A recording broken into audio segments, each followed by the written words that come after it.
आपण दरवर्षी होळी हा सण साजरा करतो, पण खरंच होळी पेटवण्याचं महत्त्व माहिती आहे का? फक्त परंपरा म्हणून होळी साजरी करायची की तिच्या मागचा खरा संदेश समजून घ्यायचा? चला तर मग सुरुवात करूयात आजच्या या खास ब्लॉगमध्ये. बघा, आम्ही दारामध्ये होळी पेटवली आणि त्याच्या कडेने मुली बोंबलतायत. गावाकडे अशा प्रकारे होळी साजरी केली जाते. तुमच्याकडे कशी केली जाते हे तुम्ही कमेंट करून नक्की सांगू शकता. होळीचं महत्त्व बघूयात. शिव्या गाळ्या दिलेल्या, वाईट केलेल्या, पाक शिवलेल्या जळून जाऊ द्या. होळी पेटवण्यामागची जी कथा आहे ती मी आज तुम्हाला थोडक्यात सांगणार आहे. पूर्वी हिरण्यकशिपू नावाचा एक अहंकारी राजा होता आणि त्याचा मुलगा प्रल्हाद हा भगवान विष्णूंचा भक्त होता. हे त्या राजाला आवडत नव्हते, म्हणून त्याने आपली बहीण होलिका हिची मदत घेतली. होलिकेला अग्नीपासून न जळण्याचा वर होता.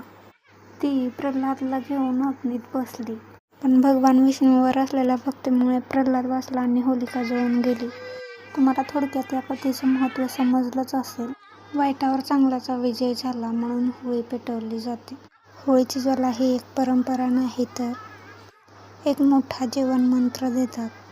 वाईटावर चांगल्याचा विजय, अहंकारावर श्रद्धेचा विजय आणि अंधारात प्रकाशाचा विजय. चला तर मग आपल्या मनातील नकारात्मकता जाळून टाकूया आणि प्रेम, आनंद व एकतेने नव्या सुरुवातीचं स्वागत करूया. आजच्या या ब्लॉगमध्ये बघा आपल्या या खोडकर गोंडस मुली कशा बोंबलतायत होळीच्या कडाने.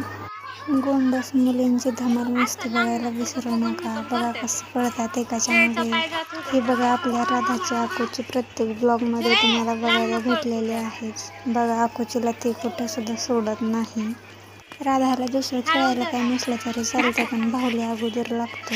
बघा तिच्या भाऊलीला सुंदर असं नाव दिलेलं आहे. तिनं आकोची म्हणते भाऊलीला. सगळी म्हणून दररोज खेळतात. चला तर मग बघूयात कोण मोठ्यानं बोंबलते. ऐकू येईना. काटा बसला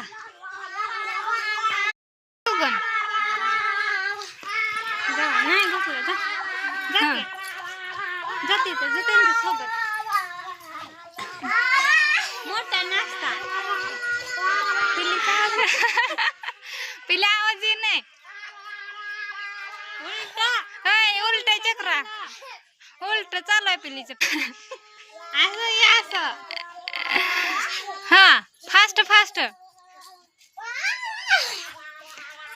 छकुला येत ना काय बोंबलायला.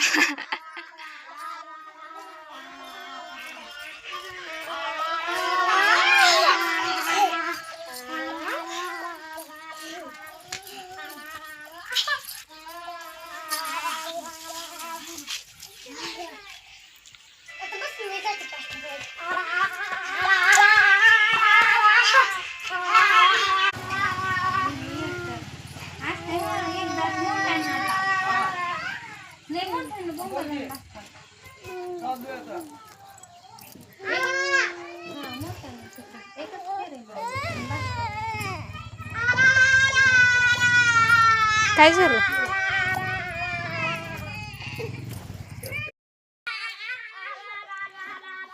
चिऊ तुला तिथे जायच्या कडाने सांगितलं.